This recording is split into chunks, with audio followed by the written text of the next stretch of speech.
Okay friends, வாங்க வீடியோக்குள்ள போகலாம். டிப்ஸ் நம்பர் 1 பார்க்கலாங்க. டிப்ஸ் நம்பர் 1 தான் இந்த மாதிரி பிளாஸ்டிக் மூடிகள் வந்து இருந்தால் எடுத்துக்கோங்க.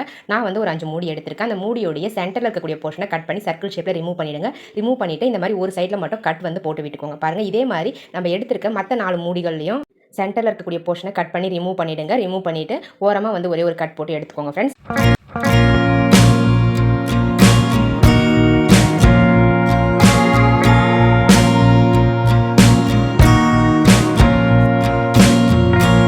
அவ்வளோதாங்க ஃப்ரெண்ட்ஸ், நான் போட்டு எடுத்துட்டேன். பாருங்கள், இந்த மாதிரி தான் கிடைக்கும் உங்களுக்கு ஃபைனலாக. ஸோ இதை வந்து எப்படி ரீயூஸ் பண்ண போகிறோம்னு பார்த்தீங்கன்னா, இந்த மாதிரி நம்ம துணி காய வைக்கிறதுக்கு கிளிப்பு வந்து கடையில் தான் காசு கொடுத்து வாங்குவோம். ஸோ அந்த மாதிரி கிளிப்பை காசு கொடுத்து வாங்காமல் நம்ம வீட்டில் இருக்கக்கூடிய பிளாஸ்டிக் மூடிகளையே துணி காய வைக்கிற கிளிப்பாக வந்து மாற்றி யூஸ் பண்ணிக்கலாங்க. பாருங்கள், அந்த ஓப்பன் இருக்குங்களா, அந்த ஓப்பன் வழியாக ஓப்பன் பண்ணி இந்த மாதிரி கொடிக்கயிறில் அழகாக துணியோடு சேர்த்து போட்டு விட்டீங்க அப்படின்னா உங்களுக்கு துணி வந்து பிரிஞ்சு கீழே விழாதுங்க.